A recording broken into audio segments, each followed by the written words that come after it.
The government is to pump up its spending on new roads and schools, but denies that it's playing catch-up to cope with the pressures of a growing population. $11 billion will be spent on new infrastructure over the next 4 years, $2 billion more than forecast at the end of last year. Now, Finance Minister Joyce announced the spending boost as well as a new debt target in a pre-budget speech. Of course, some of this simply had to happen. $812 million worth of repairs to State Highway 1 on either side of Kaikoura, for example. That's earthquake damage. It had to be addressed. So what was announced today that's not dressing up necessity as benevolence? A whole bunch of things, and we'll lay out the details of in which areas when we get to the budget. But, for example, you've got to keep investing in schools, new classrooms. We've been doing a lot of that. I was joking today that Minister Kay is the Minister of announcing new schools, but there is more to be done there. There's more to be done in the health side with some of the hospital rebuilds we've got going on. There's obviously rail, both commuter rail and rail freight, roading, all these things.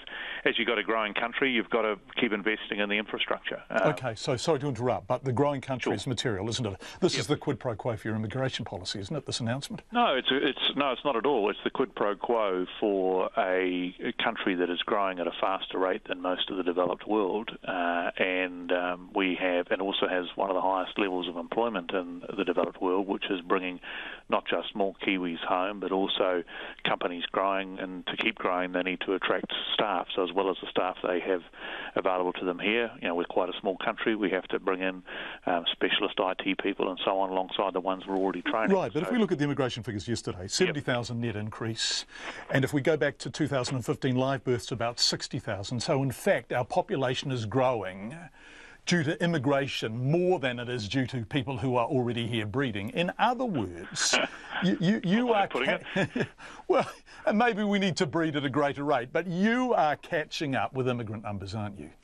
Well, I think what's going on is, and look, this thing does go in waves. So we had a very, very long period where we had a net outflow of Kiwis, and in fact, if you look at the migration between here and Australia, this is the first time since 1991 that we've got a net outflow from Australia to New Zealand rather than the other way around.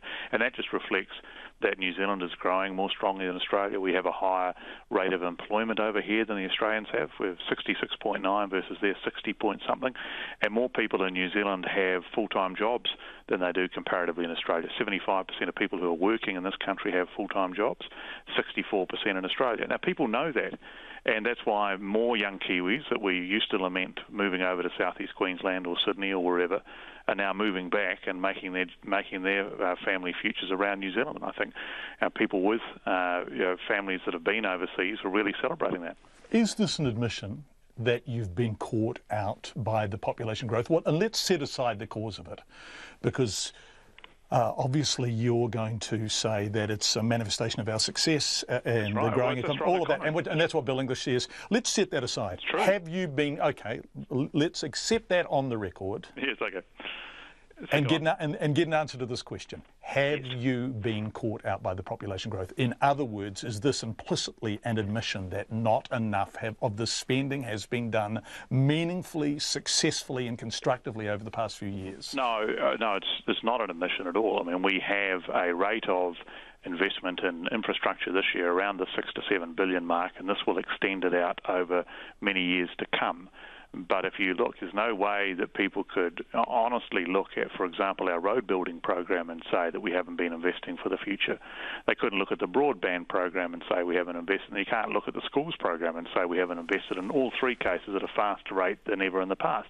But the difference is, as I said, we used to historically in this country be used to growing at a speed of a nice, pleasant city like Adelaide, and suddenly we're southeast Queensland. And that's fantastic because we used to send our kids to southeast Queensland to work, and now they're coming here to work because we're a successful growing country. We are finally what we always wished we would be in terms of growing and adding opportunities. Okay. I was on, for example, one piece of infrastructure yesterday, the Kapiti Expressway, north of Wellington, which is delivering hugely for the lower North Island, in particular that part of the region.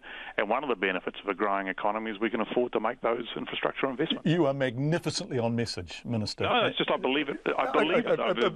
That's why I'm in government, is to help New Zealand grow. Is the infrastructure spending Has it been as successful as you would have hoped in Auckland? And you are an Auckland-based minister. You live here. This is where your family is.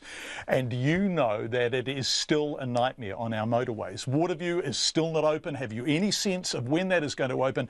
And are the projections or the stories we're hearing about them that, in fact, the modelling shows that there is going to be gridlock at either end of that extension? Have you got it right?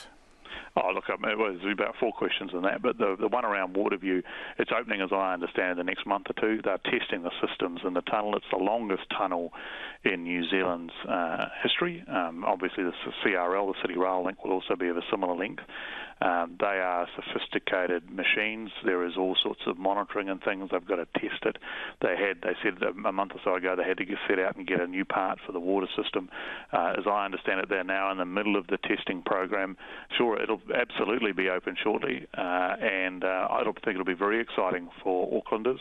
I speak as one who will use it every time I go to the airport, I'm sure, and it will really free up some of the roads around that part of the inner west that have been choked up with through traffic instead of the local traffic. So I think it's a huge investment. But it's not just about that. I mean, one of the frustrations for Aucklanders at the moment is just how many road cones there are around the place. There's the southern motorway widening, the northwestern widening, the road to the airport is a construction zone, and that's slowing things down. And unfortunately, if you talk to the people in Christchurch, they'll tell you, unfortunately, when you're building stuff, things slow down before they speed up. What the people in Christchurch will also tell you is that infrastructure spending is good for employment, right? And there has been... Yes, it is. It's part of it. Absolutely. So, and it fuels growth. So, in fact, does this become self-fulfilling? Because there is a huge infrastructure spend about to take place. It's already been taking place in Christchurch, and a lot of those jobs... And around Auckland and other parts of the country. Absolutely, yep. And you've had to import labour for this. So we talked about this before being the quid pro quo for your immigration policy. Isn't this going to put more pressure on to import workers? Well, we have around 250,000 people working in construction in this country at the moment. That is a record level, but it is continuing to grow. We get some more employment data out next week, so we'll see where that's got to the next week. But yes, to some degree, but these are relatively small numbers in the overall scheme of things in terms of the numbers that are totally employed in the economy. So we have 2.5 million people employed in the economy. So about 9 or 10% are in the construction sector at the moment, and that's big. But of course, there's lots of people working in other industries as well. If you look at, I think your question was, can you sustain this?